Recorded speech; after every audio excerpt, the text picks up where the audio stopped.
deseni, pantolonun bolluğu, şair olduğundan değil karnının doyduğu. Kulağında duyduğun o seslerden soğudun mu? Güneş doğdu derken bir anda soldun. Gözlerinde özlemeyi gördüğüm o sahnenin, kördüğüm bir duyum, bir durun kahretsin. Sözler karıştı, bu da rapi kahretsin. Tanrı seni affetsin değil benim işim. Günahları sırtlayan bu dünyada iki kişi, biri erkek biri dişi, bunların işi.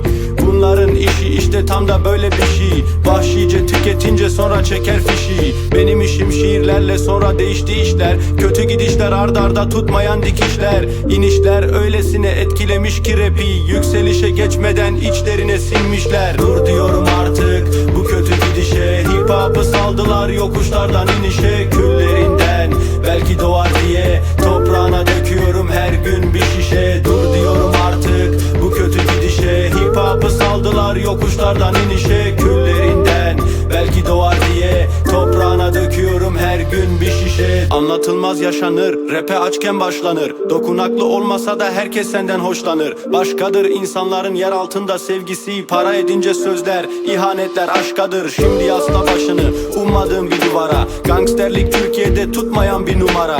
Zirvedeki hırsızların doldurduğu kumbara. Kumara döndü hayat, bense hala kubara dubara. Geldi zar ve kapı hala kapalı. Rap nesli tükenmekte hem de ağır yaralı. Hatalı şeyler söylerse kepçiler bilsinler. Gözüm hala kalemimden karadır. Zararlı sokak kültürünün kaybolması. Sokaklarda başlamıştı kardeşliğin voltası. Kavgası, küfürü, barışı ve noktası. Gettolara özeldir bu gettoların parçası. Dur diyorum artık bu kötü gidişe. Hip hop'ı saldılar yokuşlardan inişe. Küllerinden belki doğar diye toprağına döküyorum her gün bir şişe. Dur diyorum artık bu kötü gidişe. Hip hop'ı saldılar yokuşlardan inişe. Küllerinden belki doğar diye toprağına döküyorum her gün bir şişe. En başta saklıydı bu da onun farkıydı. Şimdi herkes haklıdır bu da bizi yaktı. Sanata renk kattı, bağda çiçek açtı. Dağlar olmasaydı olmazdı bu yankı. Sanki bir tankı durduran çocuk gibi yaşatmak bu dünyada herkesin hakkı. Savaşçılar bu rüyayla kaç bin yıl yattı. Sanatçılar yüzdüyse kaç gemi yaktı. Parasına bakmış,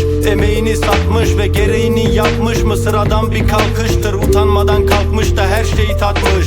Başı dikse hala boğazına kadar batmış. Mahallemin tatlısı, zaten haklısın. Adaletin tartısı bozulduysa kalsın. Bu sanatın artısı proteze protest. Bırakın zincirlenen duyguları salsın. Dur diyorum artık bu kötü gidişe. Hip hop'ı saldılar yokuşlardan inişe. Küllerinden belki doğar diye toprağına döküyorum her gün bir şişe. Dur diyorum artık bu kötü gidişe. Hip hop'ı saldılar yokuşlardan inişe. Küllerinden belki doğar diye toprağına döküyorum her gün bir şişe. Dur diyorum artık bu kötü gidişe. Hip hop'ı saldılar yokuşlardan inişe. Küllerinden belki doğar diye toprağına döküyorum her gün bir şişe. Dur diyorum artık bu kötü gidişe. Hip hop'ı saldılar yokuşlardan inişe. Küllerinden belki doğar diye toprağına döküyorum her gün bir şişe. Dur diyorum artık bu kötü gidişe. Hip hop'ı saldılar yokuşlardan inişe. Küllerinden belki doğar diye toprağına döküyorum her gün bir şişe. Dur diyorum artık bu kötü gidişe. Hip hop'ı saldılar yokuşlardan inişe. Küllerinden belki doğar diye